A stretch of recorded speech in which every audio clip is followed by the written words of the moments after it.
Je me présente, je m'appelle Julien Lisée, je travaille à l'équipe depuis pas mal d'années maintenant. Et il y a 2 ans, nous avons créé une structure solidaire, le Fonds d'Action L'équipe, qui a pour mission d'apporter son soutien à des causes justes, à des personnes qui sont en difficulté, quelles qu'elles soient, et à des associations surtout qui œuvrent en faveur de l'émancipation par le sport en France. C'est pour ça que nous soutenons Stop aux violences sexuelles, qui propose à celles et ceux qui ont été victimes de viols ou d'agressions sexuelles tout un programme thérapeutique global incluant des ateliers thérapeutiques basés sur l'escrime. SVS, qui est la contraction de Stop aux violences sexuelles, SVS a été créé en 2013 par Violaine Guérin et Boris Sanson. 2 personnes géniales, dévouées, généreuses et expertes dans leur domaine. Violaine Guérin, elle est médecin, comme c'est écrit, endocrinologue, gynécologue et complètement dévouée à cette cause. Elle a publié de nombreux ouvrages, enfin de nombreux 2, il me semble, peut-être un peu plus, notamment un dont le titre est « Comment guérir après des violences sexuelles ». Et le livre explique toute la problématique des violences sexuelles et détaille justement tout le parcours de soins, ayant le souci de sortir rapidement les personnes victimes de leur profonde souffrance. Boris Sanson, quant à lui, est également un homme engagé et champion d'escrime, de sabre en particulier. Son palmarès parle pour lui. Champion du monde 2006, champion olympique 2008, médaillé en 2004 aux Jeux d'Athènes, multi-médaillé également au championnat du monde et d'Europe. Bref, 13 ans en équipe de France, ça pose un peu son homme. Il a arrêté sa carrière en 2011 et aujourd'hui il est kinésithérapeute. Il intervient au sein de l'INSEP. Il intervient et puis au sein de la fédération, du staff de l'équipe de France, pardon. Et il travaille également à son compte en tant que libéral et intervient avec une double casquette au sein de l'association Stop aux violences sexuelles, aussi bien en tant que maître d'armes que kiné. Donc je vais laisser la parole à Violaine et Boris qui vont vous expliquer beaucoup plus en détail comment il est possible de réparer les traumatismes sexuels, notamment grâce à l'escrime. Vous verrez comment ce sport, cet art, par son champ lexical, par sa pratique, peut favoriser le transfert des émotions, peut permettre aux personnes victimes de se réapproprier leur corps. Voilà, et je voulais dire juste un petit mot, remercier la Cité des Sciences qui nous accueille ce soir. Donc je suis ravi, c'est important de parler de ces sujets-là au plus grand nombre. Donc merci. Et merci à vous encore d'être là. Bonne conférence, et à l'issue de la conférence, si vous avez des questions, on sera là pour y répondre. Merci.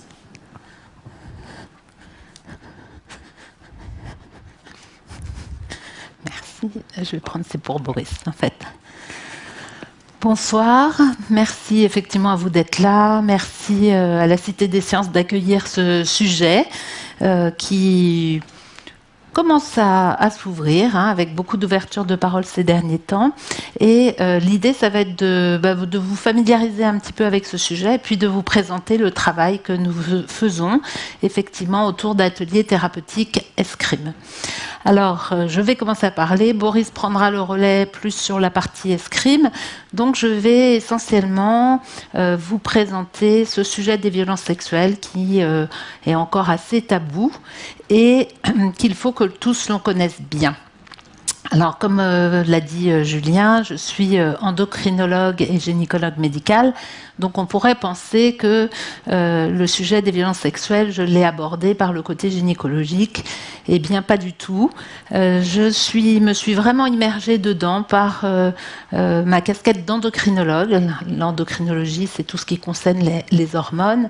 Et je suis spécialiste des maladies thyroïdiennes auto-immunes, ces maladies de la thyroïde qui sont déclenchées par des anticorps qu'on fabrique contre son propre corps. Et ça, c'est pas banal de fabriquer des anticorps contre son propre corps parce qu'en général, notre corps fonctionne plutôt à notre service. Et c'est en envoyant des patients en thérapie pour essayer de comprendre pourquoi il y avait une activation de ces processus un peu autodestructeurs, que beaucoup de personnes sont revenues avec des antécédents de violences sexuelles, ce qui a été très interpellant pour moi, puisque j'ai fait mes études à l'hôpital Necker-Enfants Malades, donc un hôpital d'enfants, et je n'ai jamais entendu parler en 12 ans d'études, puisque j'ai 2 spécialités, de violences même faites aux enfants quasiment, et de violences sexuelles non plus. Donc ça a été une grande surprise. Alors, qu'est-ce que la violence sexuelle ? On parle beaucoup de ce sujet, je ne sais pas exactement quelle représentation vous en avez, mais ce qui va être très très important à réaliser, c'est que la violence sexuelle, c'est avant tout un traumatisme corporel et sensorielle. On présente souvent la violence sexuelle par le biais des complications psychologiques, psychiatriques, et on oublie de dire que c'est le corps qui est touché en premier.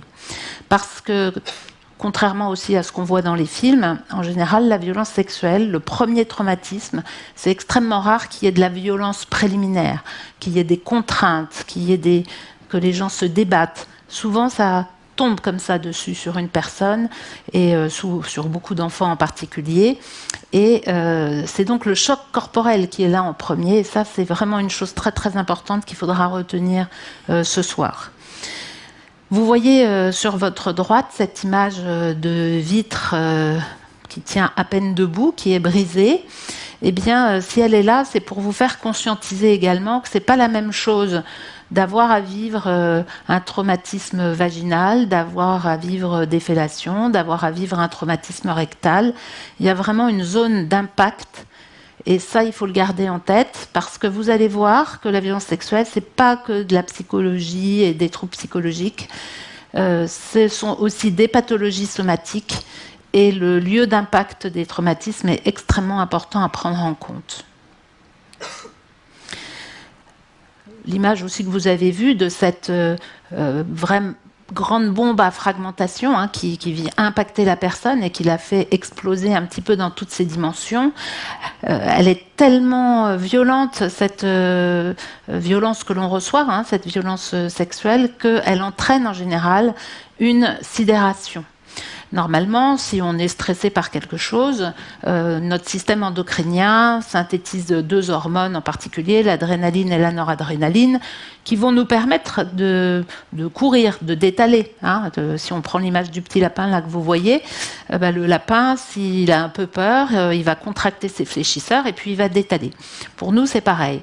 Mais si on reçoit un impact extrêmement important, eh bien, se mettent en place des mécanismes de sidération. Et sur cette image, vous aurez le lapin, bien sûr, qui va se faire écraser. Alors, ça, c'est très important, non seulement de bien comprendre ce mécanisme de sidération, mais également de comprendre que quand on a une émotion qui se réalise chez nous, normalement, on a une boucle émotionnelle. Et cette boucle émotionnelle, elle doit avoir une première phase de montée en charge et une deuxième phase de décharge de l'émotion. Quand on a une sidération comme ça, on ne peut pas déboucler complètement sa boucle émotionnelle. Et ça va expliquer beaucoup de complications que vont pouvoir vivre les personnes qui ont été victimes de violences sexuelles.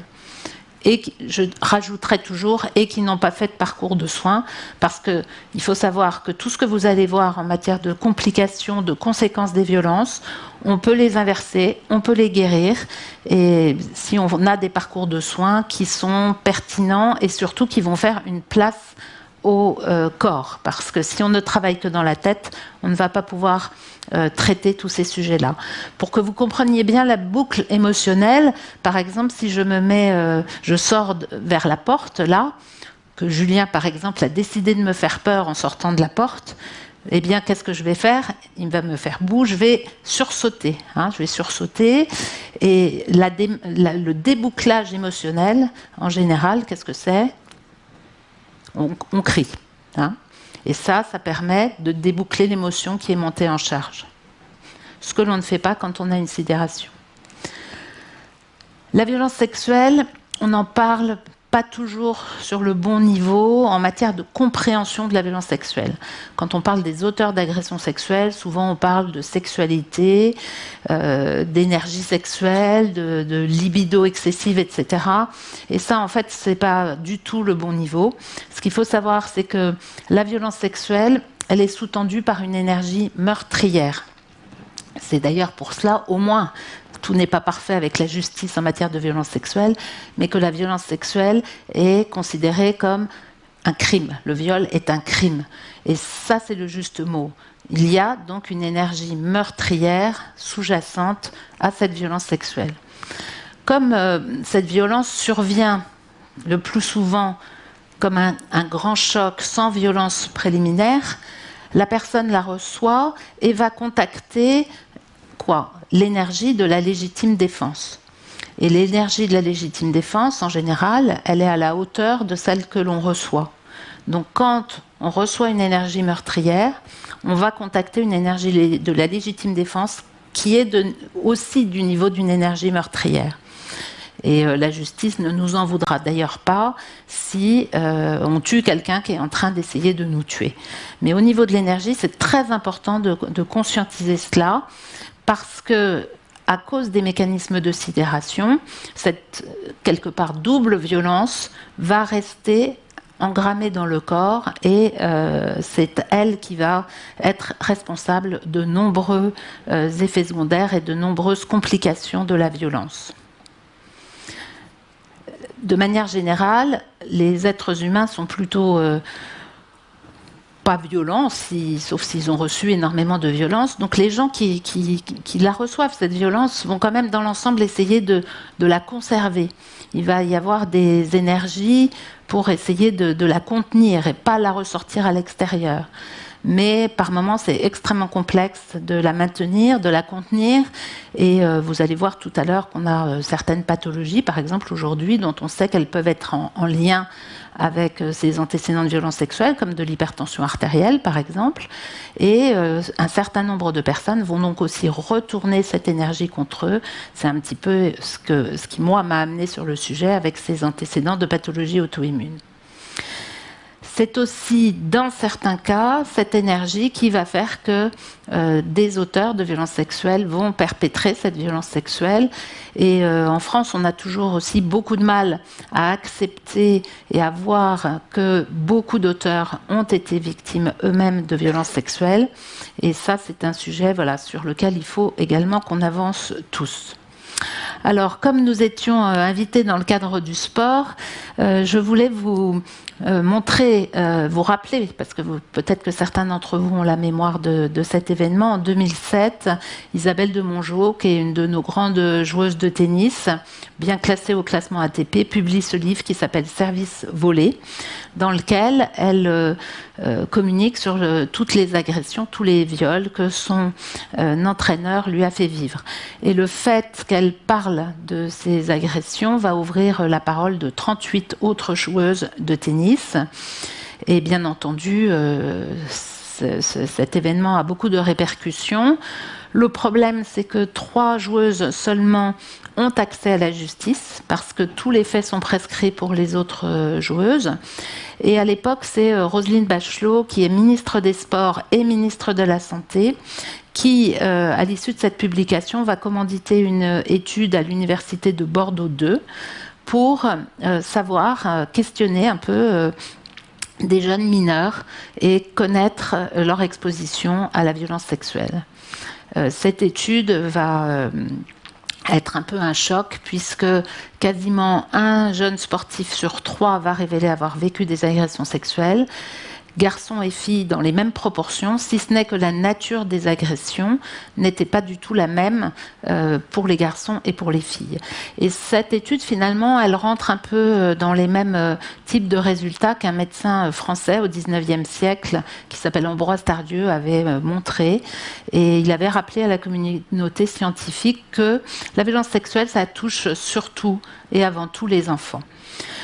Donc, vous avez bien entendu parler depuis 2-3 ans de ces ouvertures de parole, entre autres par les Hommes de Lyon, qui ont parlé des viols réalisés dans le cadre du scoutisme. Vous avez eu donc Flavie Flament qui a expliqué avoir eu des remontées d'amnésie des viols qu'elle avait vécus par un photographe. Et puis, sans doute, peut-être que d'entre vous ont vu le film ou le spectacle d'Andrea Bescon qui s'appelle Les Chatouilles et dans lequel elle révèle aussi des faits de violence extra-familiale. Alors, la réalité des statistiques, eh bien, vous allez peut-être tomber des nues en voyant ces chiffres. Parce que en France, quand le ministère de l'Intérieur ou d'autres organismes communiquent sur le sujet de la violence sexuelle, on a l'impression que la violence sexuelle, c'est avant tout de la violence faite aux femmes par des hommes. Et on occulte, dans toutes les études, on occulte les chiffres concernant les mineurs. D'ailleurs, il n'y a quasiment aucune étude, ça commence un tout petit peu à arriver, mais aucune étude faite chez les mineurs depuis plusieurs années en France, à part l'étude dont je vous ai parlé de 2000, consécutive à l'ouverture de la parole en 2007.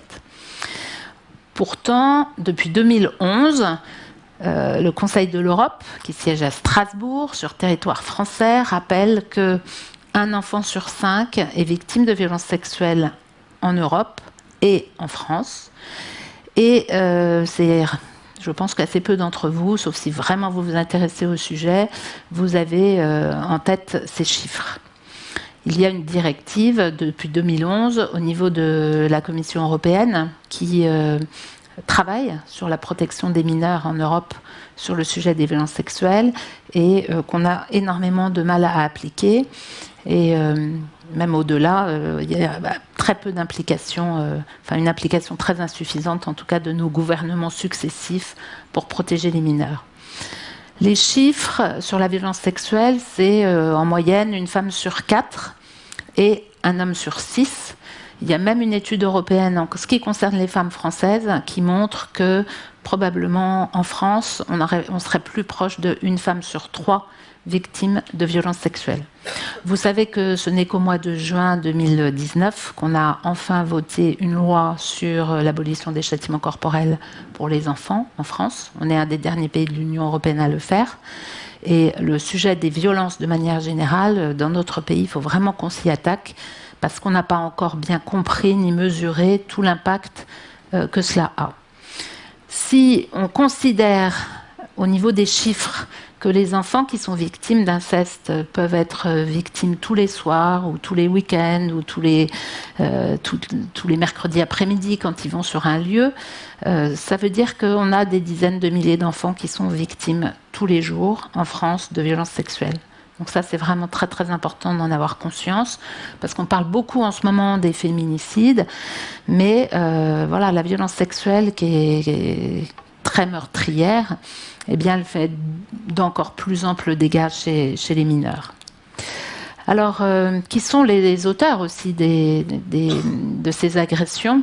Ce qui est très important à réaliser, c'est que les agressions sur mineurs peuvent être réalisées par des hommes, bien sûr, mais également des femmes, et que cette violence féminine est souvent complexe à diagnostiquer parce que soit on voit tout de suite un homme, souvent dans les familles, qui est auteur d'agressions sexuelles et on ne va pas voir ce qui se passe au niveau des femmes, mais également parce que les femmes font souvent ces agressions dans le cadre de soins d'hypernursing, c'est-à-dire des soins qui ressemblent à des soins médicaux mais qui n'auraient pas lieu d'être.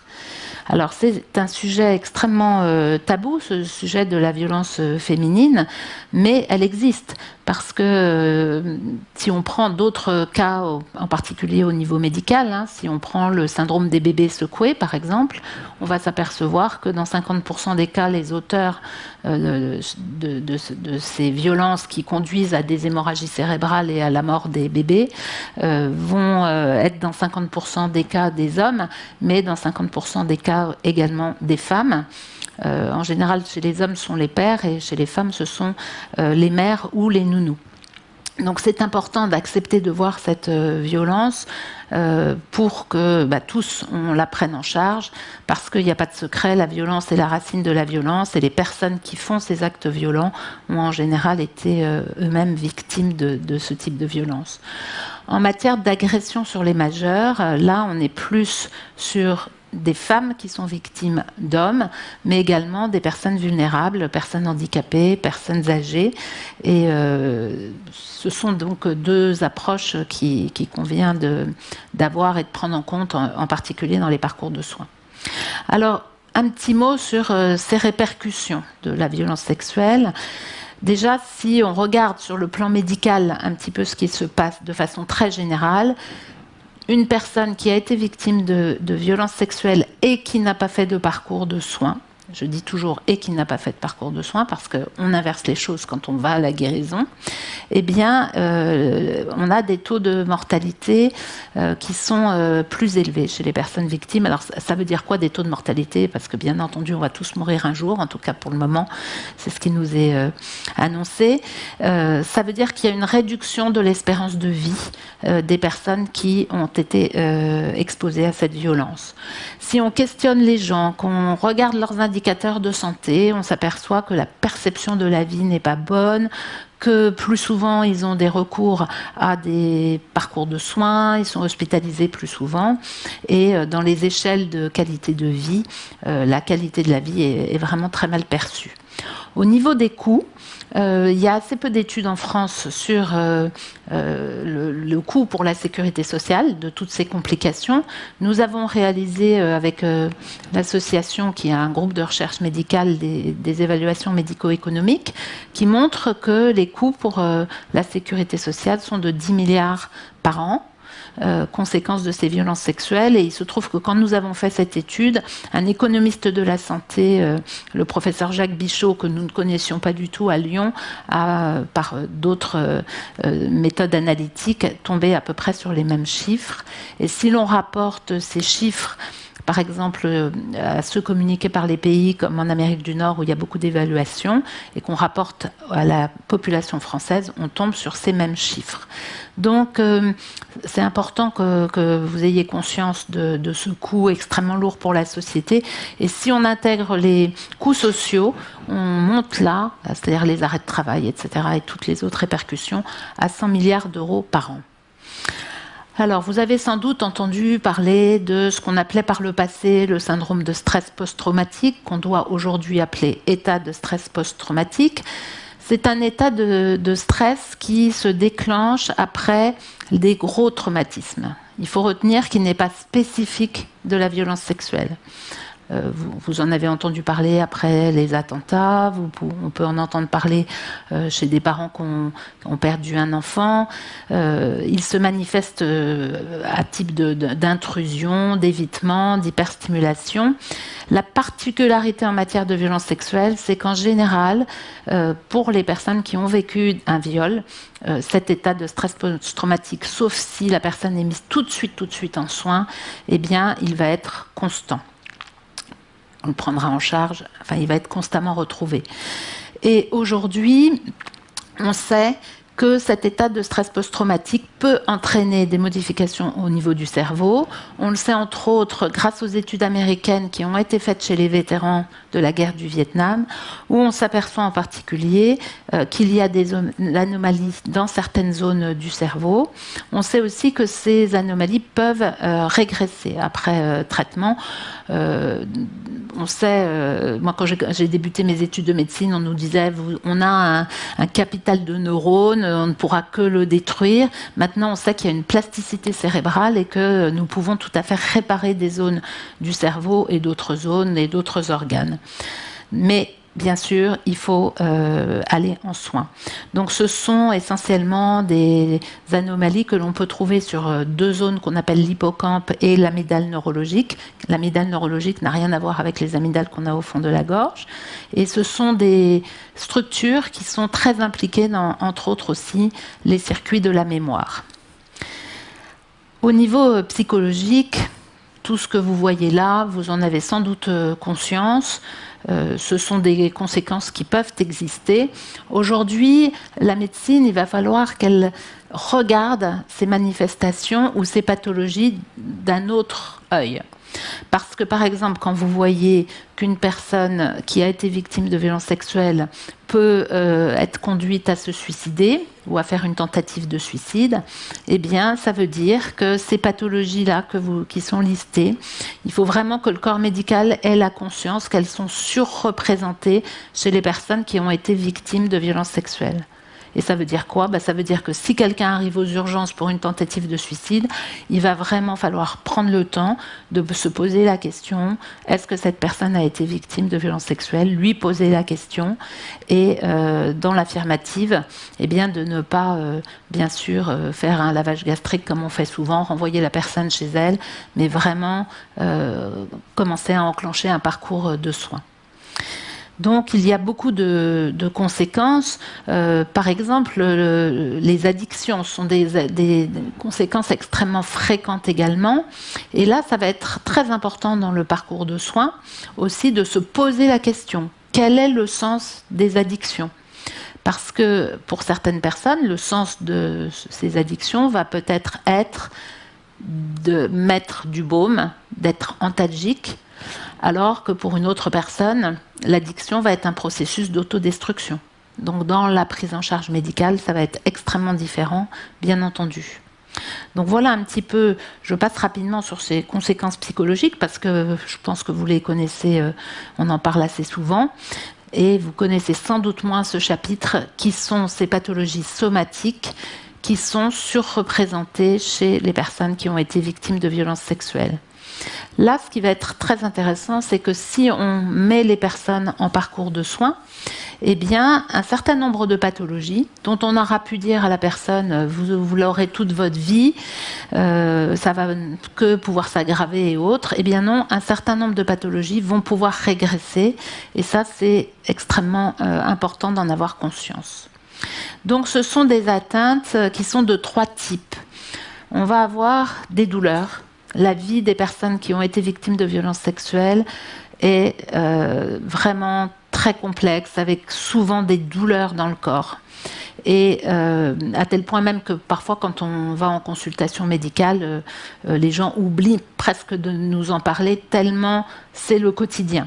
Après, il y a des personnes qui vont en parler avec un certain nombre de pathologies, par exemple, qui sont surreprésentées chez les personnes victimes, comme par exemple aujourd'hui ce que l'on qualifie de fibromyalgie ou d'autres pathologies douloureuses.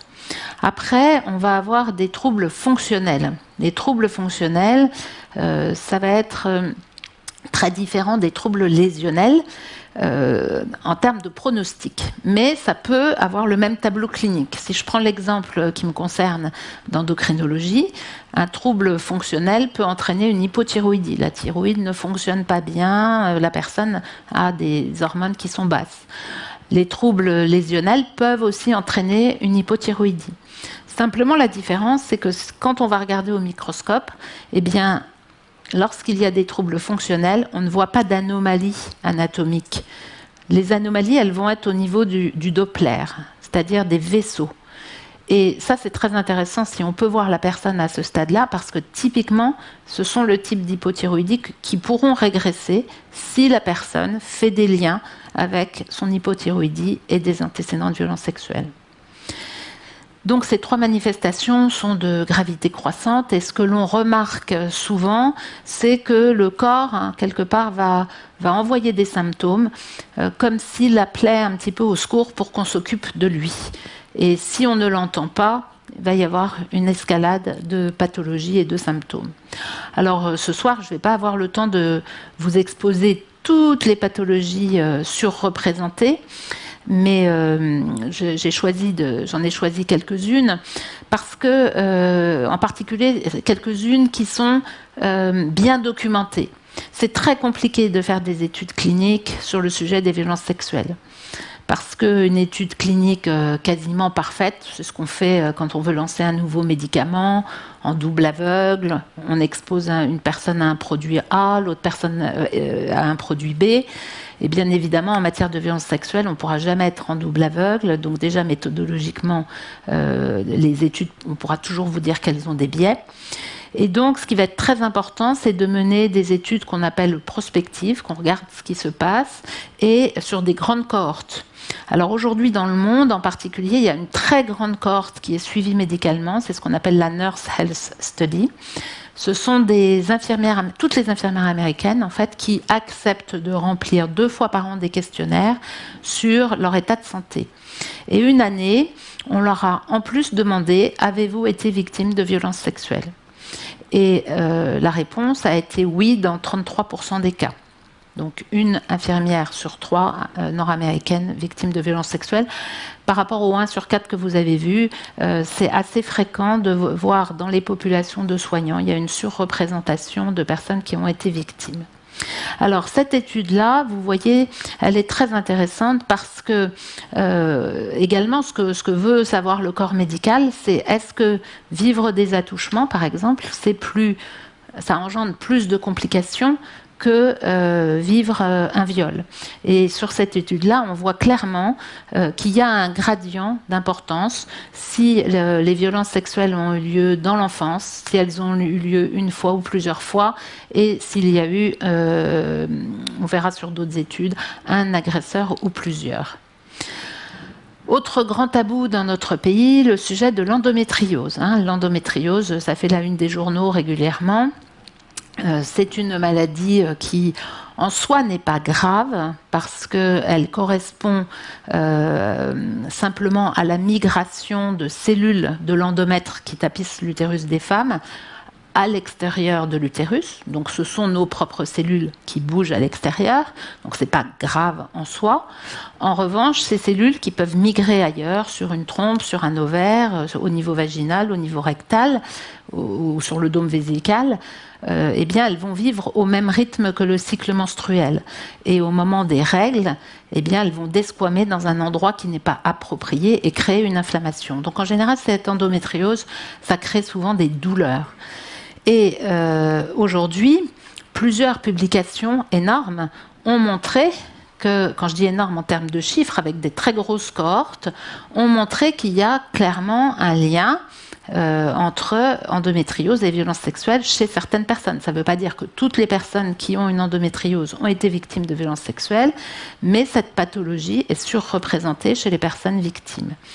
Et en France, on a eu récemment une recommandation de la Haute Autorité de Santé et du Conseil des gynécos qui n'a pas du tout recommandé, qui a omis une recommandation fondamentale vis-à-vis des médecins généralistes, voire des gynécologues, qui est de poser la question des antécédents de violences sexuelles, alors qu'on a ces 2 études-là en particulier qui montrent clairement des liens. Souvent en matière d'endométriose aussi, on va faire peur aux femmes en leur disant vous ne pourrez pas avoir d'enfants, ça va être compliqué, et c'est pour ça que c'est quand même très très important de changer les regards. Alors je suis obligée, parce qu'on va parler aussi un petit peu d'escrime, d'aller très vite sur ce sujet de la somatique, mais aujourd'hui il faut que vous ayez conscience que la violence sexuelle c'est grave, c'est pas des caresses, des chatouilles, des grivoiseries, c'est très grave. Si on ne fait pas de parcours de soins, ça entraîne des modifications épigénétiques, ça modifie le génome d'un certain nombre de personnes, surtout les enfants quand ils sont victimes d'inceste tôt. La première publication a été faite en endocrinologie sur le gène du récepteur du cortisol. Aujourd'hui, la liste s'allonge sur les modifications épigénétiques.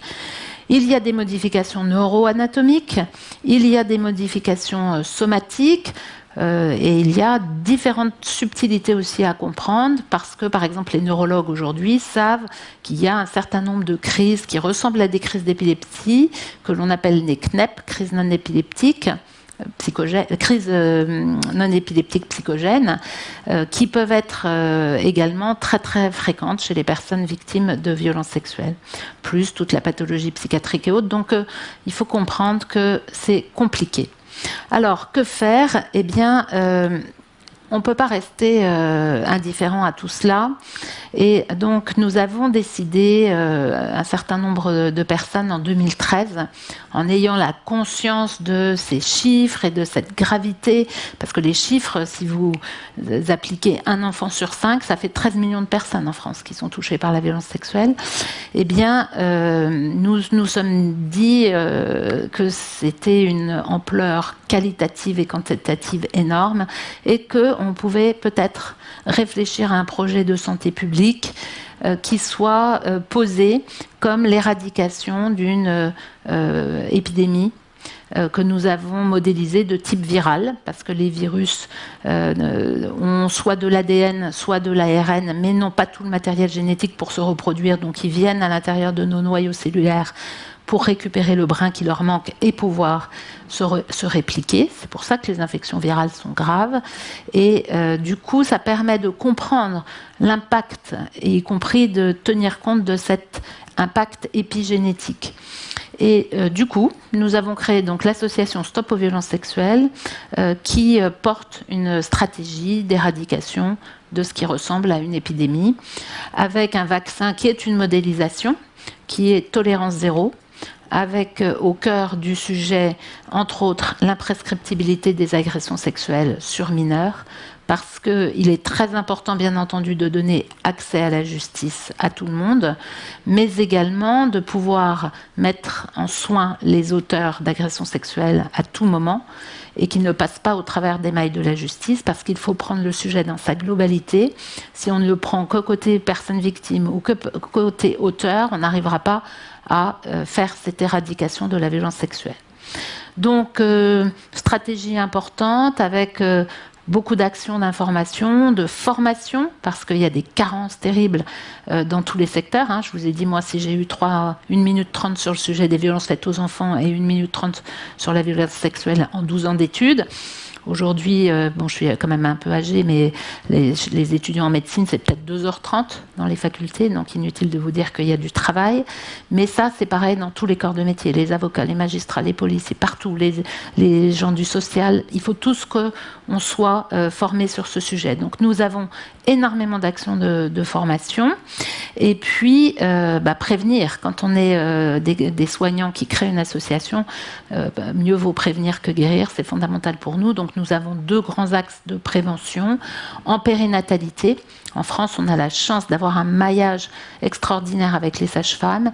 Quasiment tous les couples peuvent voir une sage-femme à un moment de la grossesse. Donc il est important de faire le dépistage des futurs parents, hommes ou femmes qui ont été victimes, mais également de protéger les grossesses, parce que sur le plan médical, les femmes qui ont été victimes de violences sexuelles sont à risque de complications médicales graves dans plus de 80% des cas, donc c'est énorme. Et puis, c'est aussi le moment où on peut faire la prévention de la violence éducative, revisiter les cadres de référence de l'éducation. Et puis, c'était un peu ce que Julien disait en introduction. Moi, j'ai été sidérée, à partir du moment où je me suis impliquée dans ce sujet, de voir à quel point les gens avaient cherché de l'aide, n'en avaient pas toujours trouvé, ou même parfois avaient rencontré des soignants qui disaient « Oh, ça c'est les jeux du docteur, ou les jeux entre cousins-cousines, ou un attouchement, c'est pas bien, voilà, c'est une rigolade. » Il y a même des gens qui ont entendu ce genre de mots. Eh bien, ça, c'est inacceptable. Et il se trouve que, en fait, on a été très, très mauvais dans le soin dans le passé. Des gens qui ont 15 ans, 20 ans de thérapie, c'est un problème. Donc, du coup, nous avons travaillé, réfléchi à comment proposer des parcours de soins pour les personnes victimes et pour les auteurs de violences sexuelles. Et c'est comme cela, entre autres, que nous avons mis au point l'atelier thérapeutique Escrime, dont on va vous parler. Alors, si jamais vous voulez plus d'informations, en tout cas sur l'association, vous avez ce site qui est extrêmement riche avec plein d'infos. Sachez également que nous diffusons sur toute la France une formation pendant 2 jours qui s'appelle « Les bases de la connaissance en matière de violence sexuelle », qui est très multidisciplinaire, avec des parties juridiques, des parties médicales, des parties épidémiologiques et autres. Elle est gratuite, elle se diffuse partout en France, donc vous trouvez dans l'onglet « Formation » ces informations. Et puis, on va entrer un petit peu dans ce parcours de soins. Alors, le parcours de soins, il y a du boulot. Il y a du boulot parce que si vous avez gardé en tête cette image du départ, eh bien, on a des personnes qui sont vraiment extrêmement détruites quand on a vécu de la violence sexuelle. Le corps est vraiment profondément touché. Et puis, il y a cette double énergie meurtrière là, qui n'appartient pas à la personne et va falloir dont elle se libère.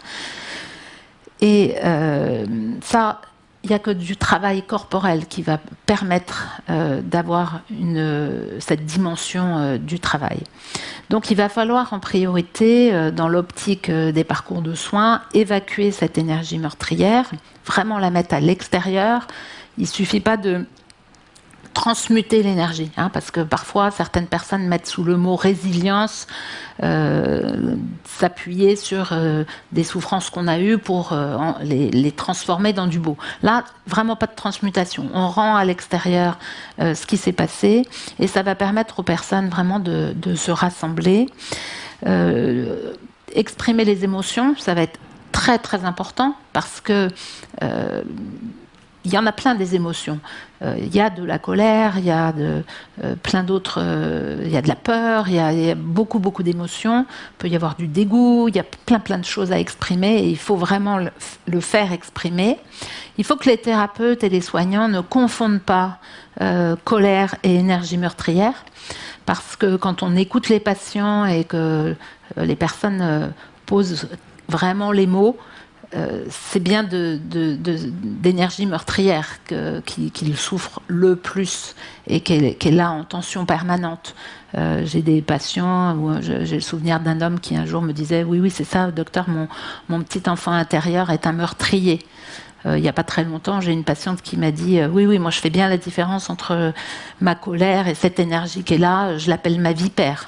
Donc c'est important d'aller travailler de façon très très subtile sur tout cela et d'exprimer également les émotions, de travailler dans la globalité, parce qu'on n'est pas un corps par là, une tête par là, un pied, une jambe et autres, et il faut vraiment travailler dans son ensemble.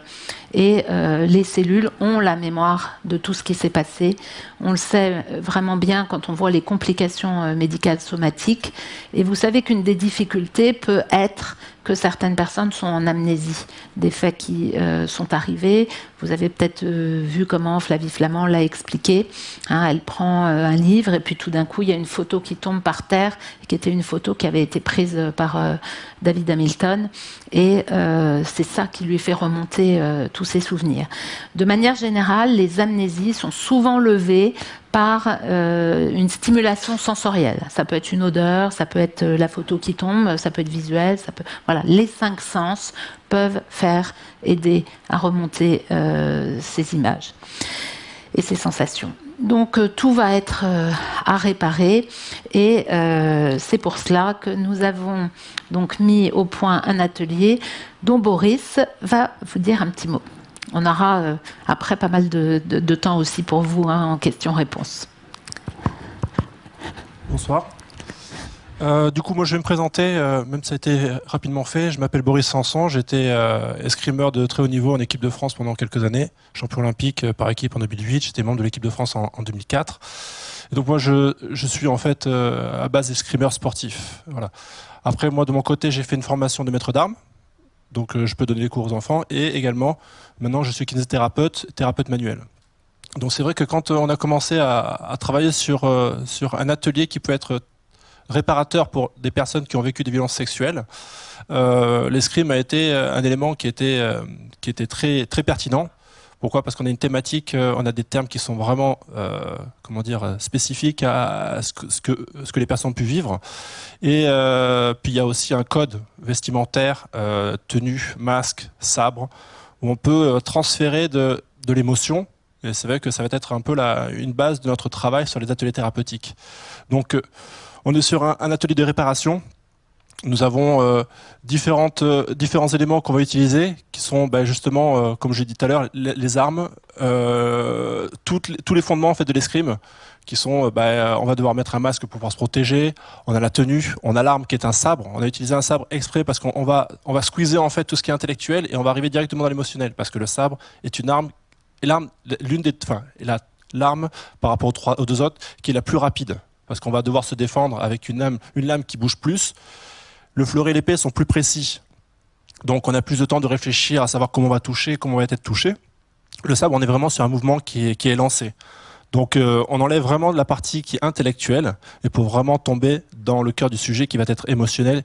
Et on va aussi se décharger très rapidement au niveau du corps, parce que c'est une activité comme on va toucher plus rapidement, on va devoir se déplacer, on va devoir bouger, on va devoir faire des gestes qui seront plus rapides que les deux armes. Donc c'est pour ça qu'on a vraiment utilisé le sabre comme cet outil de thérapie. Donc là, également, comme disait Violaine, on a l'habitude de voir en fait des prises en charge thérapeutiques qui sont dans la tête. On va essayer de réfléchir, remonter à la mémoire cellulaire, remonter à ce qui s'est passé, remonter aux souvenirs, remonter au trauma. Et là, on va justement utiliser un panel en fait d'outils qui sont ce travail-là, 2, un travail dans le corps qui va être fait par les thérapeutes kinés ou ostéopathes ou thérapeutes manuels, et après également un travail d'escrime qui est vraiment la vraie base du travail, qui va être transféré. J'en parlais tout à l'heure après avec les thématiques, mais transférer en fait tout le travail dans la cellule, dans le corps. Donc là, on regarde, c'est un déroulé de l'atelier.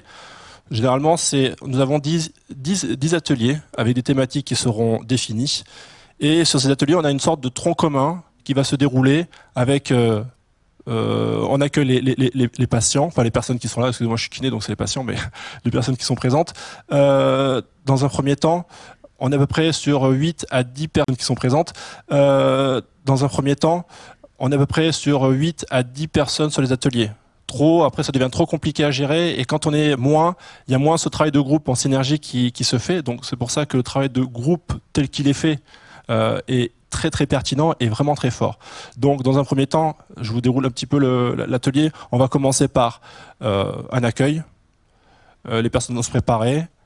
Ensuite, on va s'asseoir, discuter de la thématique, discuter de l'état émotionnel de la journée, comment on se sent.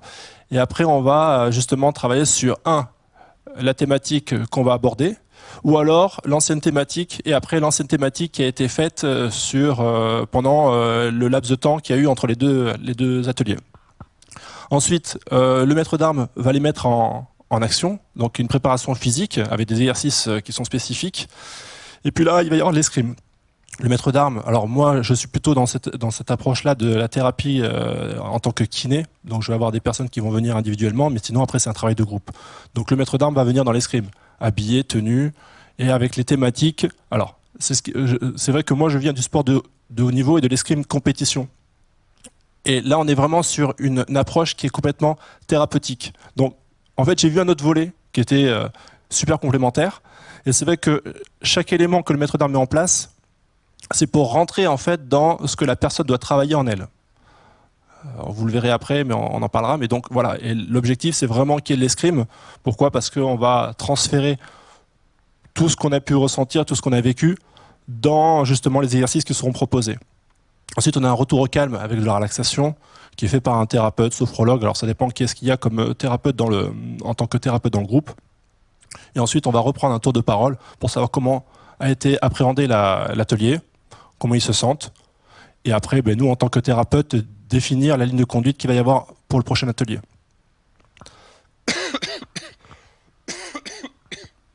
Donc là, je vous laisse regarder les différents thèmes qui sont les fondements de l'atelier thérapeutique SVS. Donc on va commencer, c'est vrai qu'on avait réfléchi avec Violaine et Olivier, le maître d'armes, à savoir en fait quel était l'ordre qu'on pouvait mettre en place pour que ce soit vraiment le plus pertinent. Et en fait, on s'est défini là-dessus sur une progression en fait sur un respect de l'individu, et on va poser en fait chaque fois un élément supplémentaire. Donc on va commencer par les limites, et c'est vrai que les limites dans cette approche-là, se respecter, être tourné, être auto-centré pour savoir comment on réagit dans notre vie de tous les jours, et va être réagi par rapport à l'escrime, et savoir comment il se comporte en fait par rapport aux limites. Là, je prends le cas des limites qui sont définies. Après, on va prendre les bases, qui sont les fondements. L'escrime, pour vraiment être efficace, on a besoin des bons fondamentaux. Être très efficace pour pouvoir après se réaliser sur la piste. Ce sont les déplacements d'escrime. Et on en mange quand on est petit, on n'arrête pas d'en manger. Alors c'est pas très drôle, mais on en fait. Et par exemple, dans d'autres pays, pendant 2 ans, ils ne touchent pas d'armes pour pouvoir faire de l'escrime. Ils font que des fondamentaux. Donc là, on va reprendre des bases. On va les travailler, les remettre dans la condition de vie de tous les jours, que les personnes en fait se trouvent. Quelles sont mes bases, comment je me situe par rapport à ma famille, par rapport à mes amis, par rapport à mon travail, par rapport à moi, par rapport à mes enfants, par rapport à tout l'environnement social et aussi personnel intérieur, pour savoir vraiment voilà, où j'en suis. Et donc chaque fois, on va utiliser la thématique comme un élément de travail entre les 2 ateliers. Alors, généralement, on est à peu près entre 3 semaines et 1 mois entre les 2 ateliers. Et cette personne-là va devoir travailler la thématique, plus rajouter la deuxième thématique, à savoir voilà, limite, les bases. Ensuite, comment je me positionne. Est-ce que j'arrive à me défendre? Est-ce que j'arrive à dire non? Est-ce que j'arrive à voir quand on commence à m'agresser au travail? Il y a quelqu'un qui vient me voir, j'ai pas envie de parler, je suis fatigué, il y a quelqu'un qui vient me voir. Comment j'arrive à me protéger? Comment j'arrive à me mettre dans m'auto-centrer et me centrer sur moi? La confiance, l'équilibre. C'est violent. Ouais, j'ai la gorge un petit peu.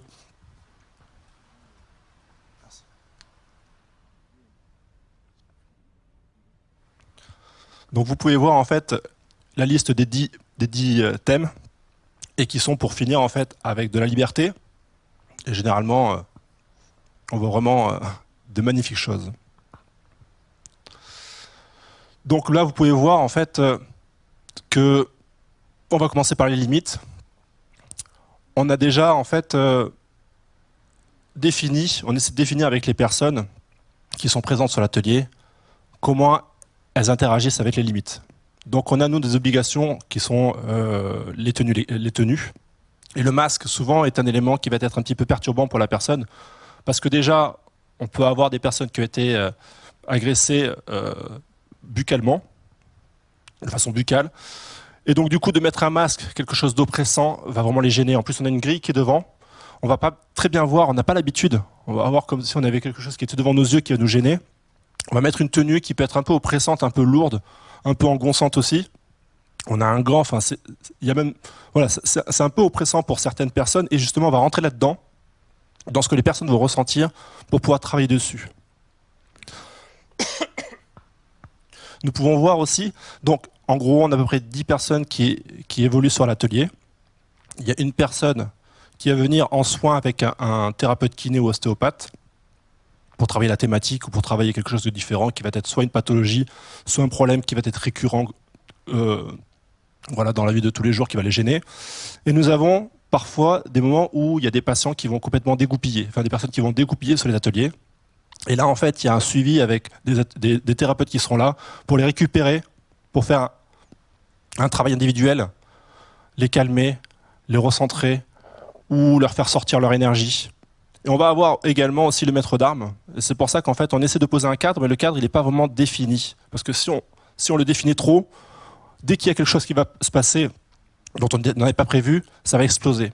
Surtout que là, il y a des charges émotionnelles qui sont vraiment très violentes, qui sont de l'ordre du meurtre. Donc là, on doit s'adapter. Le maître d'armes récupère la personne qui est là et va lui faire sortir son énergie meurtrière.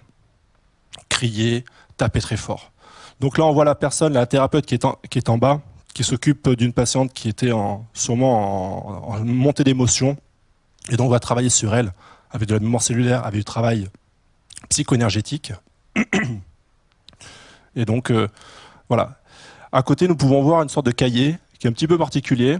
On a mis un cahier de groupe.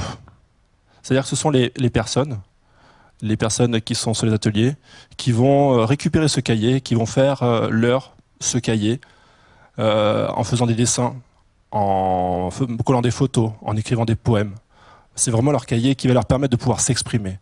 On utilise la thématique pour pouvoir se développer. Donc il y a une journée, le premier atelier, ça sera une personne qui va le prendre. Ensuite, le deuxième, il y aura une personne qui le prendra, etc. Et en fait, on tourne et on peut avoir des cahiers qui sont mais vraiment extraordinaires. C'est magnifique. J'ai vu des cahiers qui étaient fabuleux, quoi. En plus, il y a des gens qui ont un art de dessiner, des gens qui prennent des poèmes. Et puis, il y a des personnes qui ont envie de coller, enfin, qui ont envie de participer sur une thématique, mais qui n'ont pas le cahier. Donc, en fait, ils récupèrent, ils collent les informations, ce qu'ils ont créé sur le cahier pour pouvoir vraiment faire à eux un cahier qui est juste magnifique. Là, on peut voir la confiance. Et donc, on est vraiment sur l'escrime thérapeutique. On n'est vraiment pas sur l'envie de gagner et de battre son adversaire et d'être plus fort et de gagner des médailles. Alors, c'est gagner sur eux et on est plutôt vraiment tourné vers l'intérieur. Et on va utiliser des exercices qui sont un petit peu différents. On peut voir là sur la photo en haut à gauche, on va bander les yeux, on va marcher, on est sur la confiance. Savoir comment on se positionne par rapport à la confiance intérieure d'un groupe, des gens qui sont autour.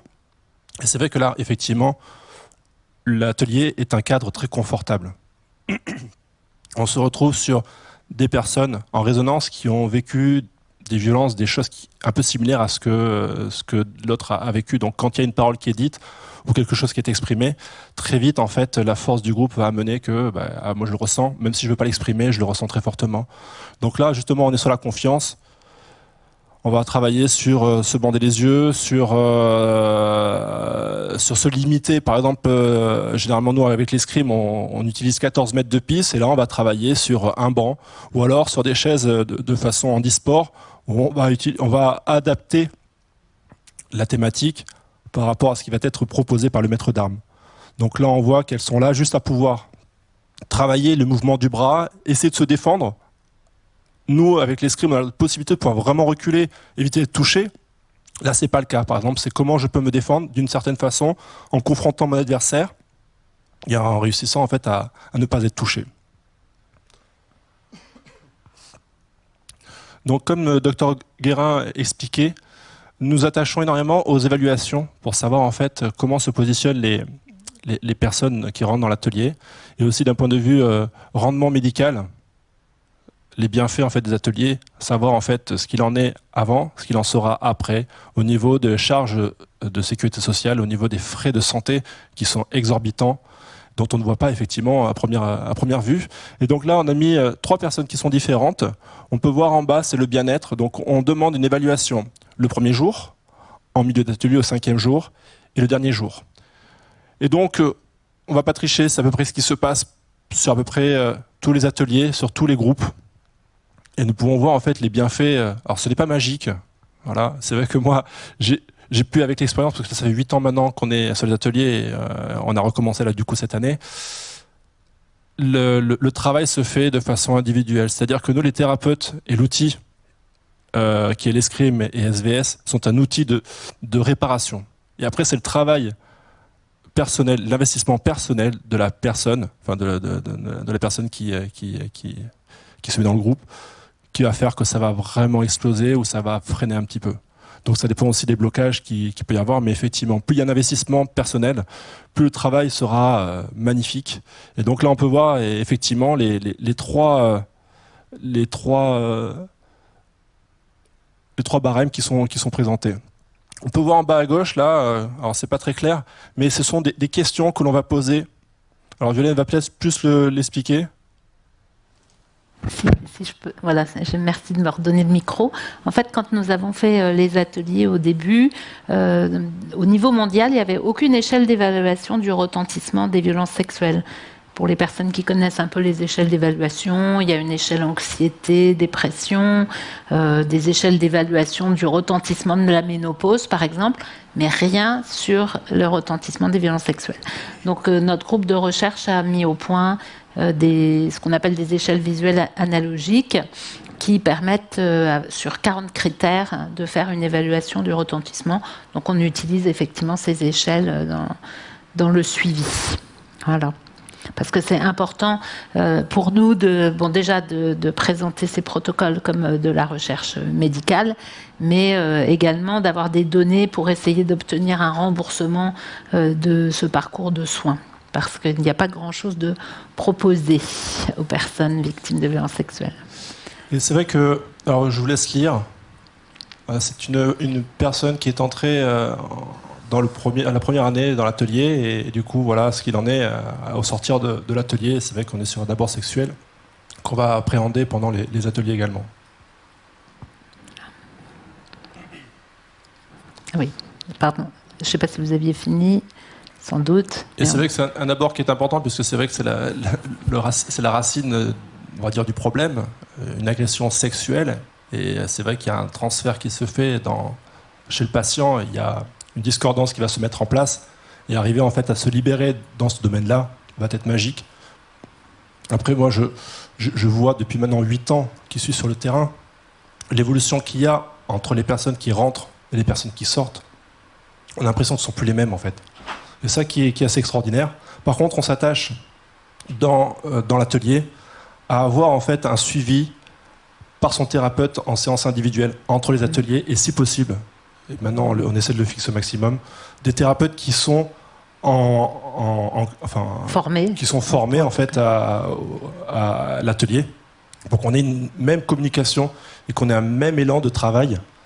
On a pu arriver à des thérapeutes qui n'étaient pas du tout dans la même approche, et donc ne pas comprendre en fait l'abord qu'on avait nous de la prise en charge.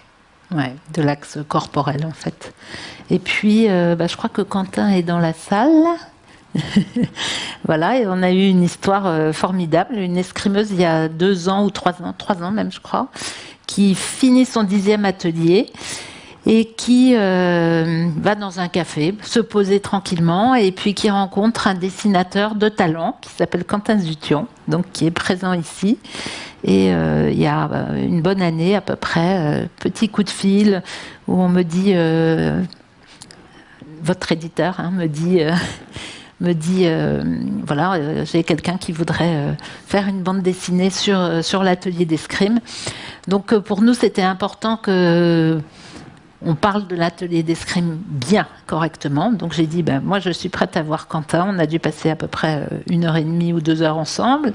Et puis on dit, si vous voulez parler de l'atelier, il va falloir aller vivre de l'intérieur ce travail. Donc il a travaillé, je pense, 2-3 heures aussi avec un de nos maîtres d'armes. Et cette bande dessinée vient de sortir, et je dois dire qu'on a tous été impressionnés, non seulement bien sûr par sa qualité et son talent, parce que ça on l'avait déjà perçu sur d'autres bandes dessinées, mais surtout sur le fait que Quentin a vraiment compris et ressenti le travail que les personnes faisaient, et ça nous a beaucoup touchés aussi. Voilà.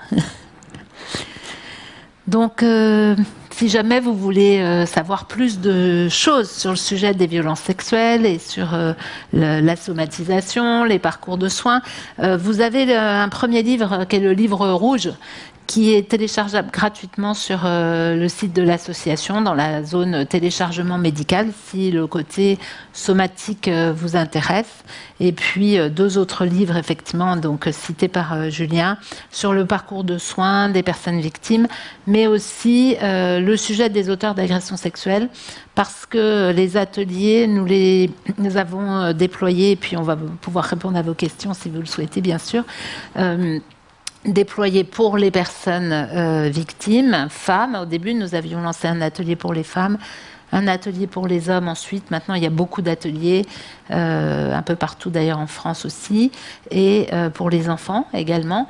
Mais nous travaillons aussi avec les auteurs d'agressions sexuelles en prison, avec un protocole spécifique qui est différent de celui qu'on vous a présenté, mais qui prend en compte cette dimension corporelle et tous les transferts thérapeutiques que l'on peut faire et qui sont fondamentaux. Voilà. Donc nous sommes à votre disposition. Bonsoir. Merci. Bonsoir. Est-ce qu'il y a des questions dans la salle ?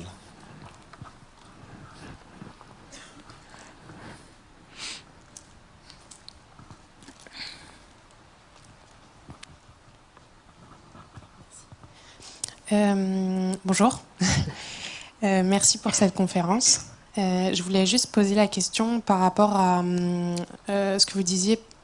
Après des violences sexuelles, il y a des personnes qui n'ont pas accès à un parcours de soins.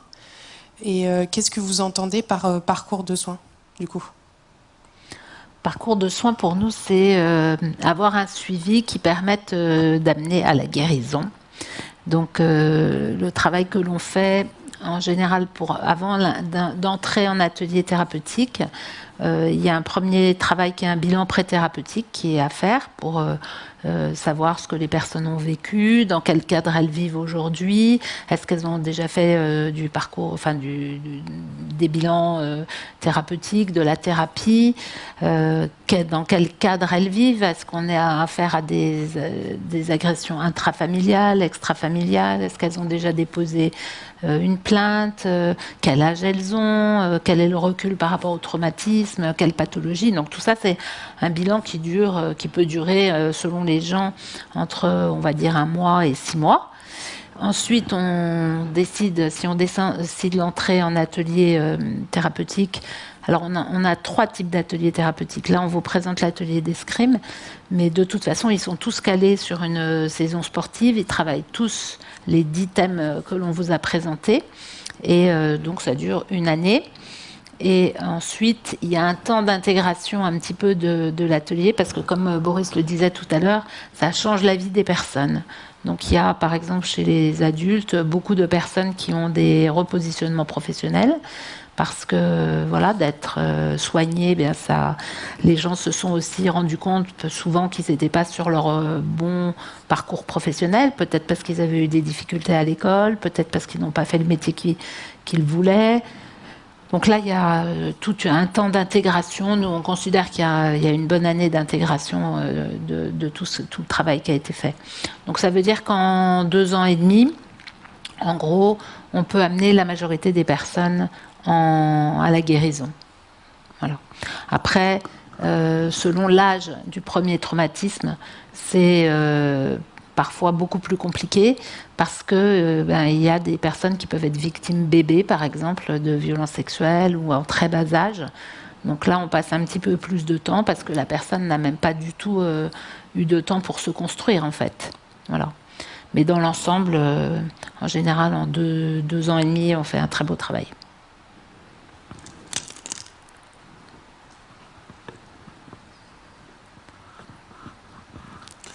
Oui, bonsoir. Vous avez parlé beaucoup du travail que vous faites avec ceux qui ont été victimes d'agressions sexuelles, mais vous parlez, peu, je ne sais pas, qu'est-ce que vous faites avec les auteurs? C'est ça, j'aurais plus savoir, comment vous traitez un peu, est-ce que vous passez par l'escrime ou tout ça, je ne sais quoi. Alors, les auteurs d'agressions sexuelles, on est en contact de 2 manières. La première, c'est par la justice, puisque nous travaillons dans certains centres de détention. Dans ce cas-là, ce sont des personnes qui soit sont en détention provisoire, parce que souvent les procès, et surtout les assises, ça prend beaucoup de temps. Donc soit en détention provisoire, mais ça veut donc dire qu'il y a des présomptions fortes de culpabilité, ou des personnes qui ont été condamnées. Et là, on travaille sur un protocole avec l'escrime sur 2 ans minimum. Et comme beaucoup d'auteurs ont été victimes dans leur enfance, on va travailler la première année sur si on retrouve des antécédents de violences sexuelles chez les auteurs. On va travailler la première année chez cette personne dans le côté victime. Parce que c'est très très important de comprendre que dans ce cas-là, c'est cette violence reçue dans l'enfance qui va engendrer l'effet d'auteur.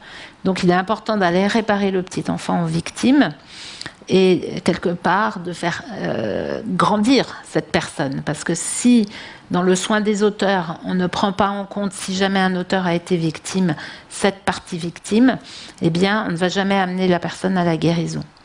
Donc, on s'occupe du petit enfant qui a été victime, ou du jeune adulte qui a été victime, et on fait une première année de travail comme pour une personne victime. Et ensuite, on a un protocole qui concerne les auteurs, où là, on va travailler 10 thèmes totalement différents. Je vais vous en donner un, par exemple, qui s'appelle « Domination-soumission ». Et notre travail va être de toujours faire vivre de l'intérieur les ressentis. Donc on crée des outils à chaque fois pour que les personnes ressentent. Domination-soumission, par exemple, en escrime, ça veut dire on va faire travailler les personnes en binôme, et une personne va être dos au mur, elle ne pourra pas se reculer, donc là, elle va être en soumission totale, et une personne va attaquer en permanence, donc va être en domination. Et ce que l'on veut, c'est vraiment à chaque fois que chaque exercice, comme l'expliquait Boris, mette les gens dans les ressentis. Et une fois que les personnes sont dans les ressentis, c'est là où il y a les émotions qui se créent. Donc, quand Boris parlait de, par exemple, le masque et la tenue, qui peuvent être ressentis de façon désagréable, ça va créer des émotions. Et nous, à chaque fois que des émotions sont créées, on isole la personne et on les gère. Et on déboucle les boucles émotionnelles que je vous ai montrées au début. Après, en matière de tenue, les tenues d'escrime, c'est 800 newtons, c'est ça ? 800 newtons, c'est du... C'est comme un gilet pare-balles. C'est comme un gilet pare-balles. C'est extrêmement résistant, donc il y a très peu d'accidents dans l'escrime. Il y a quasiment pas d'accidents. Voilà, et chez certaines personnes, au contraire, elles sont contentes parce qu'elles se sentent au contraire extrêmement protégées. On a une arme, on a un gant, on a un masque. C'est vrai qu'on a une sorte de protection qui nous permet de pouvoir s'exprimer. Et ça passe par là justement pour pouvoir après, elle, s'exprimer. Et être en sécurité. Et vraiment, ça va juste dépendre en fait de la personne qui arrive sur l'atelier. Il y en a pour qui ça va se sentir vraiment oppressé, d'autres qui vont se sentir vraiment en confort en fait. Donc c'est pour ça qu'il faut adapter aussi. Chaque personne vient avec quelque chose de commun, mais aborde différemment selon son monde intérieur, quoi. Alors, donc ça, c'est le premier travail qui est fait en prison. Et sinon, il faut savoir que beaucoup d'auteurs d'agressions sexuelles sont dans la rue. C'est la majorité des cas. Donc, nous, ce qui se passe, ce sont beaucoup des gens qui vont nous demander de l'aide parce qu'ils n'en trouvent pas. Ils sont rejetés un peu de partout.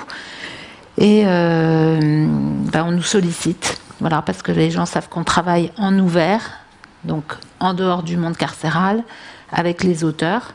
Et dans ce cas-là, pareil, on passe le même parcours de soins, un petit peu différemment bien sûr, parce que là on ne se trouve pas dans le milieu carcéral, mais on va faire le même travail et travailler les mêmes thèmes. Voilà.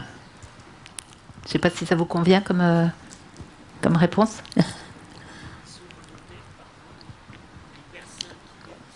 Excusez-moi, ils ne peuvent pas vous entendre.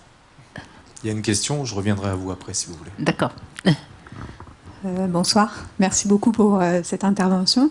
Je voulais savoir, est-ce que les victimes et les auteurs sont mélangés lors des... C'est-à-dire après, vous disiez effectivement que les auteurs ont été pour la plupart victimes, mais est-ce que lors des ateliers... Quand on sait que quelqu'un a été auteur, ils sont dans un parcours particulier. Voilà. Après, ce qu'il faut savoir, c'est que des personnes peuvent réaliser qu'elles ont été auteurs à un moment d'un parcours. Alors, quand je dis ça, ça peut paraître bizarre, mais souvent, qu'est-ce qui peut se passer ? Il peut se passer que quelqu'un travaille sur les faits il ou elle a vécu, et puis que, par exemple, ça concerne surtout des mineurs. Si la personne réalise que, oui, elle a vécu une agression sexuelle, par exemple entre des jeux du docteur entre enfants, et qu'elle l'a vécu comme telle, eh bien, dans le parcours de soins, parfois, certaines personnes peuvent se dire, mais moi, puisque moi aussi j'étais dans ces jeux-là, je n'ai pas pu faire du mal à un cousin, un camarade de classe ou autre. Donc, quand ce genre de situation émerge, ce qui n'est pas rare quand même, parce que les gens se questionnent au moment où ils ont travaillé, on conseille d'en parler, si c'est possible, avec la personne. Et si ça se confirme que la personne n'a pas bien vécu les choses, parce que ça peut être parfois aussi des découvertes du corps ou autre chose, c'est toute la complexité de ces interactions. Dans ce cas-là, la personne va se dire, oui, finalement, quelque part, j'ai été auteur. Et là, on va proposer à la personne de continuer le parcours de soins parce que ça crée des émotions, de se dire, moi, j'ai peut-être fait aussi du mal à quelqu'un. Et comme la personne a fait son parcours en tant que personne victime, en plus, elle mesure encore mieux ce que l'autre a pu vivre. Donc, du coup, on propose aux personnes de travailler ça. Je vais juste rajouter quelque chose. Beaucoup de personnes qui ont vécu des violences s'agressent elles-mêmes en fait. aussi. C'est qu'elles se mettent dans un état, il y a un état en fait où elles se font violence, quoi. Il y a une sorte d'agression qui se retourne vers elles-mêmes. Donc c'est pour ça il y a agresseur, oui, mais vers elles. On n'est pas vers l'extérieur, mais on est sur soi. Et voilà, et justement dans ce travail-là, c'est de se redonner confiance et sortir de cette boucle-là qui est une spirale négative. Et on est sur les traitements médicaux et sur un travail justement de prendre conscience, d'enlever des schémas qui sont récurrents pour passer à autre chose, quoi. Là, voilà. Oui, parce que là, au niveau médical, on a vu tout à l'heure les automutilations, les tentatives de suicide, ces processus autodestructifs. Un certain nombre de pathologies auto-immunes qu'on n'a pas nommées parce qu'on n'a pas le temps de faire un cours complet sur le sujet. Mais il faut savoir aussi aujourd'hui qu'il y a des cancers qui sont surreprésentés chez les personnes victimes de violences sexuelles.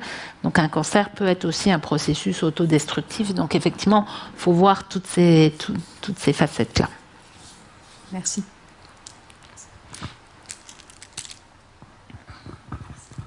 Bonjour. Donc, moi, j'ai 2 questions, si c'est possible.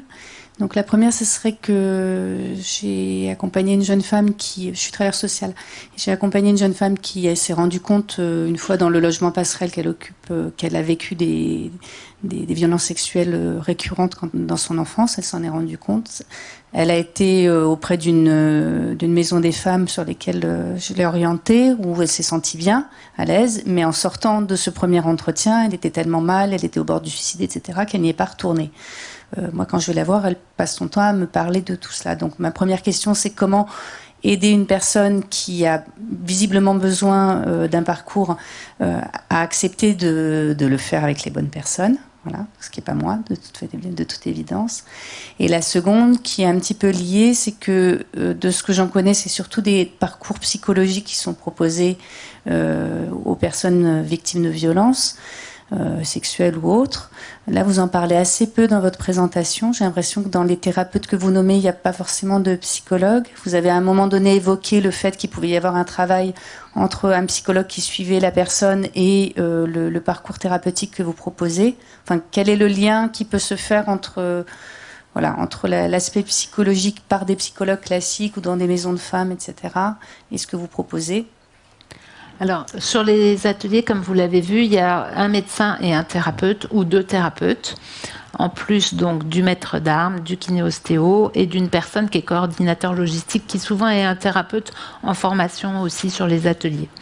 Alors, on n'emploie pas le mot psychologue parce qu'on travaille beaucoup avec des thérapeutes plus qu'avec des psychologues, mais il y a des psychologues cliniciennes ou cliniciens qui sont aussi venus travailler sur les ateliers. Mais surtout, on travaille avec des thérapeutes psychocorporels, donc qui sont à la fois formés sur le psychisme et sur le travail corporel. Parce que voilà, c'est vraiment la particularité du travail que l'on propose. Le corps, on prend vraiment en compte le corps. Et c'est important entre 2 ateliers, effectivement, que les personnes soient suivies par un thérapeute, qui peut être un thérapeute ou un psychologue, en tout cas qui connaissent la méthodologie de l'atelier, parce que ça peut être impressionnant de voir ce qui se passe, en ce sens que beaucoup de gens sont dans des processus d'anesthésie, qui sont des processus de survie, d'anesthésie émotionnelle, parfois même corporelle et autres. Et nous, tout le travail que l'on fait, c'est de remettre les gens dans le corps.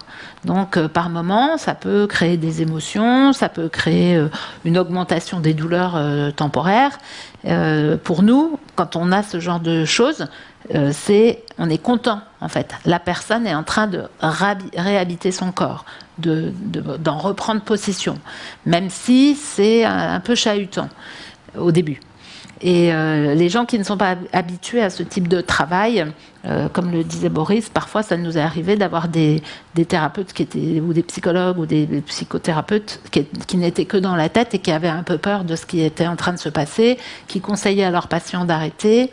Donc ça, pour nous, c'était extrêmement dommage. Donc c'est important de ne pas avoir peur aussi, parce que beaucoup de gens qui accompagnent dans le soin ont peur du passage à l'acte, du suicide et autres. Et en fait, il ne faut pas avoir peur. Vous dites que vous n'êtes pas accompagnante, mais en fait, vous avez déjà fait une chose formidable par rapport à votre jeune fille, c'est que vous lui avez permis d'ouvrir la parole.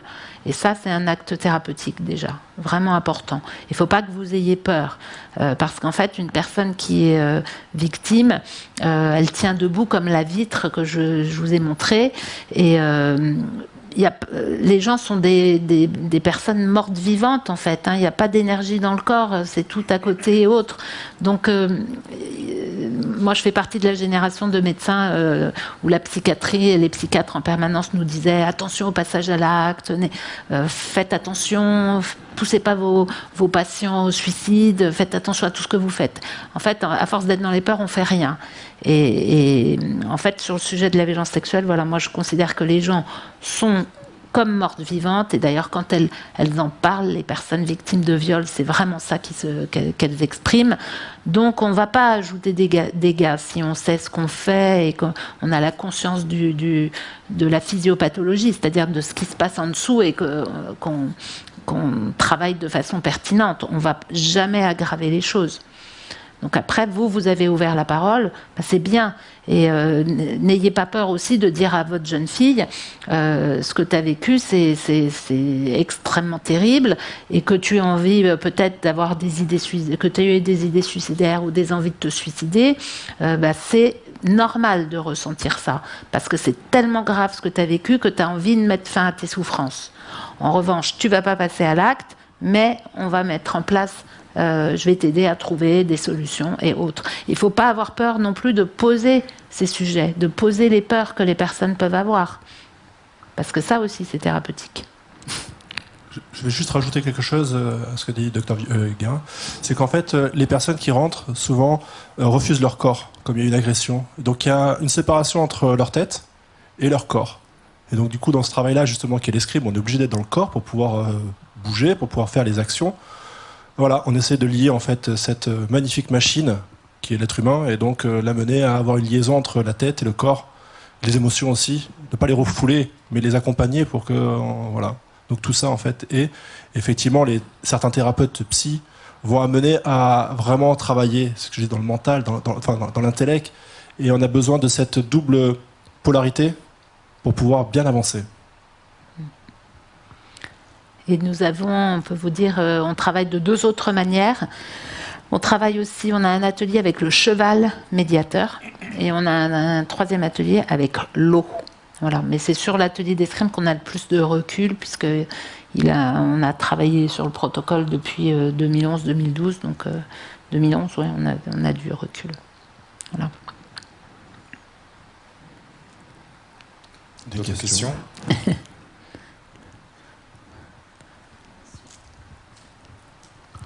Merci. Est-ce que vous pouvez en dire plus sur l'atelier d'Elo? Alors, c'est celui qui est le plus récent, qui est en pilote pour nous, parce que avant on teste le protocole, on travaille sur les mêmes thèmes et on crée les exercices, hein, toujours pour que les gens soient dans le ressenti. Donc sur l'eau, on utilise déjà tout l'espace, hein, pas que l'eau, on peut utiliser le bord de la piscine, par exemple pour travailler les limites.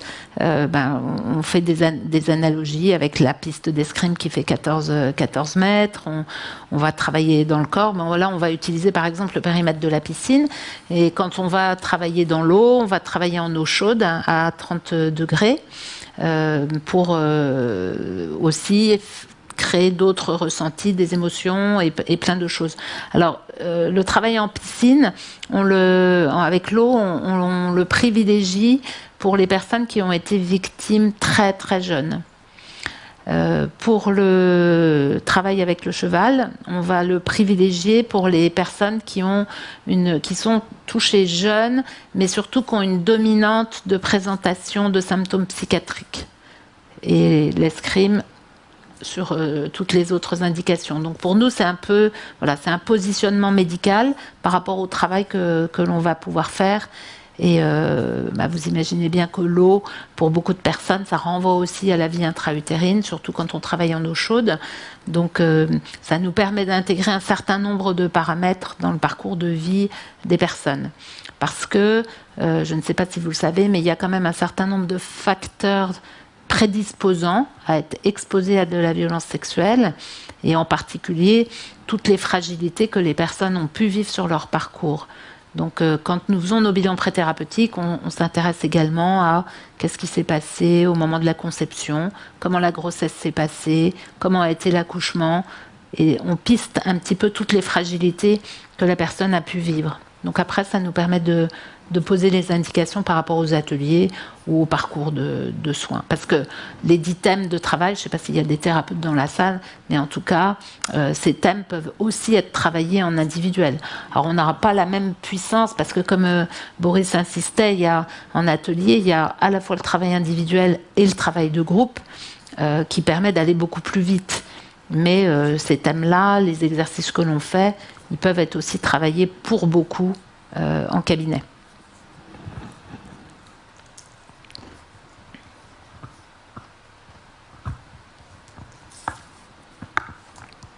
Bonjour. Bonjour.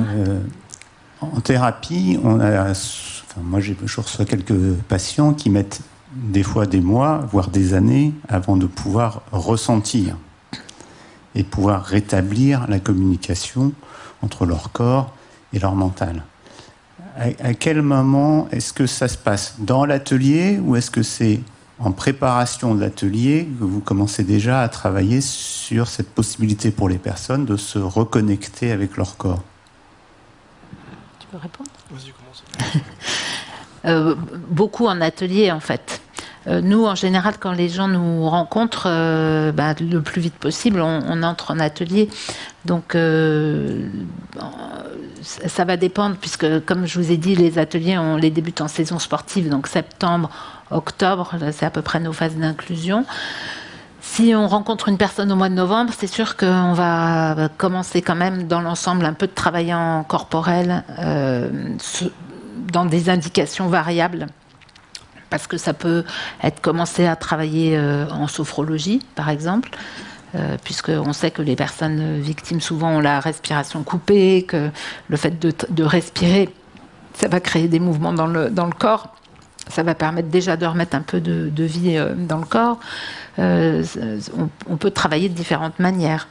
Mais dans l'ensemble, on attaque dans les ateliers directement. On essaye vraiment d'être assez rapide dans l'action, en fait. Et c'est vrai qu'après, la thématique, elle va décanter entre les ateliers.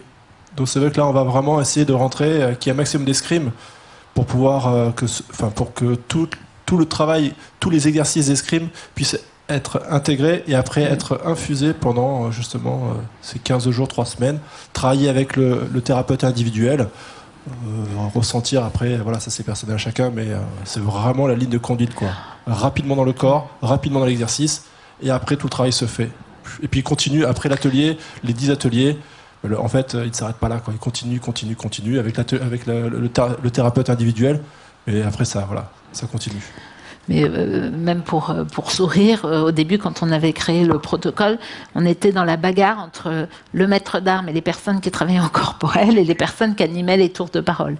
Et vous aurez vu dans le timing que les maîtres d'armes ne veulent pas moins de 2h15 dans le corps, parce que on est vraiment là pour faire ce travail, quoi. J'ai pas dit que ça dure 4 heures, en fait. L'atelier dure 4 heures. C'était marqué tout à l'heure, mais il dure 4 heures pour qu'on ait le temps de pouvoir faire les différentes phases. Et que ce soit relativement efficace et condensé pour qu'il y ait du travail à faire derrière. Bon, alors on va prendre une dernière question. Alors c'est la question des sous. Ce sont des ateliers qui sont pris en charge ou c'est des ateliers qui sont payants pour les personnes concernées? Alors on a commencé tout bénévole, quasiment. Après, heureusement, la direction régionale de la jeunesse et des sports a compris que c'était puissant comme outil, donc nous a donné une très grosse subvention la 2e année, ce qui nous a permis d'ouvrir 3 ateliers d'un coup, et dont le premier atelier pour les hommes. Et puis après, on a sollicité le ministère de la Santé, mais qui n'écoute absolument pas. Donc c'est la filière sport, surtout, qui est en soutien. Et puis également le fonds d'action de l'équipe qui a donné, qui finance 6 parcours de soins par an depuis 3 ans. Il y a des dons, il y a des anciens escrimeurs qui font des dons pour que d'autres personnes en profitent. Et on a un atelier. Le coût, si on est sur le coût réel, si tout le monde était payé correctement, le matériel, les locations de salles, etc., pour vous donner un ordre de grandeur, en année 1, quand on a un atelier qui se crée, par exemple dans une nouvelle ville ou autre, c'est 35 000 € par an le coût. Donc ça ferait 350 € par séance par personne, puisqu'en gros on est à 10 personnes par atelier. Donc ce que pas grand monde peut payer, bien évidemment. Donc on va dire qu'on jongle avec des subventions du CNDS. Tout le monde ne se fait pas forcément payer. Et puis on demande une contribution selon les revenus des personnes de 15 € à 110 € pour 4 heures d'atelier. Voilà. Et ça nous arrive régulièrement de prendre des personnes totalement gratuitement parce que c'est souvent des jeunes majeurs qui sont dans des cadres d'inceste et les parents ne veulent absolument pas payer quand ce sont des violences intrafamiliales. On prend aussi souvent des gens qui sont dans des XAPA, donc dans des centres d'addictologie où il n'y a quasiment pas de moyens. Voilà. Mais après, le bénévolat a ses limites. Donc à chaque fois, moi je remercie Julien, entre autres, sur l'aide, parce que voilà, c'est compliqué. On essaiera à terme justement que ce soit remboursé par la sécurité sociale. C'est pour ça qu'il y a tous ces bilans qui sont faits pour voir en fait l'évolution qu'il y a suite à ces ateliers par rapport aux différentes années, corroborer les résultats et puis surtout que on montre, voilà, après ces ateliers-là, il y a des évolutions, ça coûte moins cher à la sécurité sociale, des prises en charge diminuées, etc., etc. Donc c'est pour ça que c'est un élément qu'on doit vraiment. Il y a des réflexions sur le sport santé aujourd'hui, avec des financements qui vont venir, mais il n'y a rien sur la violence sexuelle. C'est-à-dire qu'aujourd'hui, ce que le gouvernement envisage, c'est de travailler chez des gens qui sont en ALD 30, donc les affections de longue durée prises en charge à 100% par la sécurité sociale. Donc ça pourra être rattaché par exemple sur des gens qui auront un diabète, un cancer du sein ou autre. Mais beaucoup de gens qui sont victimes de violences sexuelles ont aussi par moment des prescriptions psychiatriques. Mais nous, on refuse vraiment que les gens soient mis en ALD psychiatrique pour le sujet des violences sexuelles, parce que après c'est quelque chose que qui peut vous pénaliser dans vos parcours professionnels et autres. Et on voudrait vraiment qu'il y ait une ALD violence sexuelle et que les gens n'aient pas des étiquettes inappropriées, parce que il y a un certain nombre de pathologies psychiatriques. Il y a des gens qui arrivent avec des diagnostics de schizophrénie, bipolarité, etc., qui ont mal été posés. Ils ne sont pas du tout bipolaires, mais en fait, ils ont des conséquences psychologiques de la violence sexuelle. Donc voilà, on travaille. Aujourd'hui, il y a le ministère de la Santé qui travaille sur le sujet avec la filière sport, et c'est le Comité national olympique sportif français qui doit faire les évaluations des protocoles sport-santé. Voilà. Mais parce qu'on est frontal violence sexuelle, ça pose un problème. Mais bon, on restera frontal parce qu'il faut être clair, quoi.